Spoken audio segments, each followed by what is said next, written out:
نوح علیہ السلام اور موسیٰ علیہ السلام بھی یوم عاشورہ کا روزہ رکھا کرتے تھے۔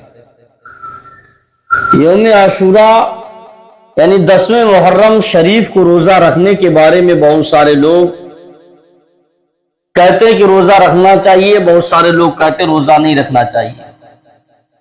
یوم عاشورہ کا دن یہ بڑا معتبر دن ہے۔ اس دن کا وسیلہ بنا کر اگر کوئی دعا اللہ تبارک و تعالیٰ سے مانگی جائے تو اللہ تبارک و تعالیٰ یوم عاشورہ کے صدقے میں دعا مانگنے والوں کی ساری مرادوں کو پورا فرما دیتا ہے۔ اور رہی بات روزے کی تو نوح علیہ السلام نے بھی روزہ رکھا یوم عاشورہ کا، اور موسیٰ علیہ السلام نے بھی روزہ یوم عاشورہ کا رکھا۔ یوم عاشورہ کی بات آئی تو اس کے ملتا جلتا ایک بیان بھی آپ کے سامنے پیش کروں۔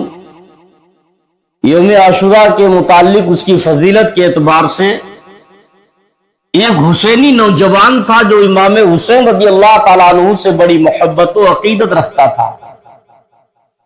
کافروں نے اس کو قید کر لیا، وہ کافروں کی بندش میں آ گیا، کافروں کی چنگل میں وہ پھنس گیا۔ اب کفار اس پر ظلم و ستم کرتے، وہ کافروں کے قید میں تھا، بڑا پریشان تھا، مگر حسینی تھا۔ ایک دن اس کو کچھ ایسا سراغ دکھا، ایسا راستہ نظر آیا کہ وہ کافروں کی قید سے چھٹکارا پا گیا، ان کی قید سے نکل کر بھاگ گیا۔ جب وہ بھاگا تو کافروں کو پتا چلا کہ ہمارا ایک قیدی تھا، وہ نکل کر بھاگ گیا ہے۔ کافروں نے اس کو تلاش کرنے کی کوشش کی، پورا دن ڈھونڈا، شام ہو گئی، تمام رات گزر گئی، تو رات کا کافی حصہ گزر چکا تھا، تو وہ پھر مل گیا۔ کافروں نے اس پھر حسینی کو پکڑ لیا، جو کافروں کا قیدی تھا، اسی قیدی کو اس کافروں نے پکڑ لیا، کہا ہم اس کو پھر قید میں ڈالیں گے۔ اب یہ امام حسین سے محبت کرنے والا تھا، یوم عاشورہ کا دن تھا جس دن وہ پکڑا گیا۔ یوم عاشورہ کا دن لگنے والا تھا، رات چل رہی تھی۔ اب جب صبح ہوئی، کافر اس کو پھر اپنے قید خانے میں لے کر گئے تو اس نے دعا کے لیے ہاتھ اٹھائے، اللہ کی بارگاہ میں دعا گو ہوا، پروردگار کی بارگاہ میں دعا کی، کہا پروردگار عالم تو مجھے ان کافروں کی قید سے رہائی عطا فرما دے۔ دعا کیے میرے پروردگار عالم، یوم عاشورہ کے وسیلے سے میں دعا کرتا ہوں، مولا آج کے دن کے صدقے میں تو مجھے ان کافروں سے رہائی عطا فرما دے۔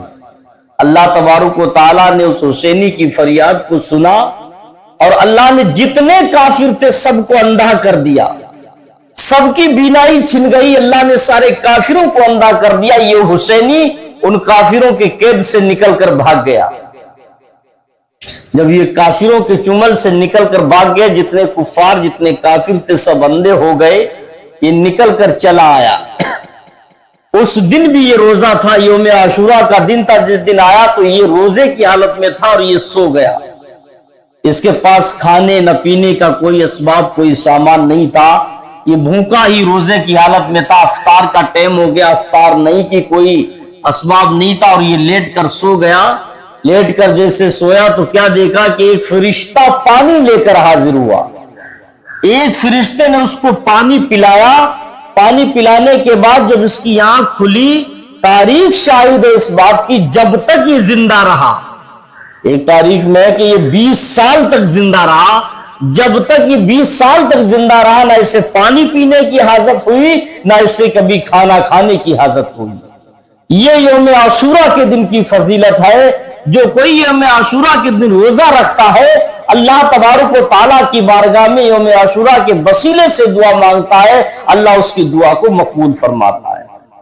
تو یوم عاشورہ کی بہت بڑی فضیلت ہے، اور انسان کو چاہیے کہ یوم عاشورہ کا روزہ رکھے۔ محرم شریف کا مہینہ عنقریب آنے والا ہے، اور کسی کو ہر حسینی کے گھر میں حسین پاک کی یاد ہونا چاہیے، ان کے نام سے بڑے لنگر ہونا چاہیے، امام حسین کے نام پر پیاسوں کو پانی پلانا چاہیے، امام حسین کی یاد ہر گھر میں منائی جانا چاہیے، امام حسین کی یاد ہر مسلمان کے سینے میں ہونا چاہیے۔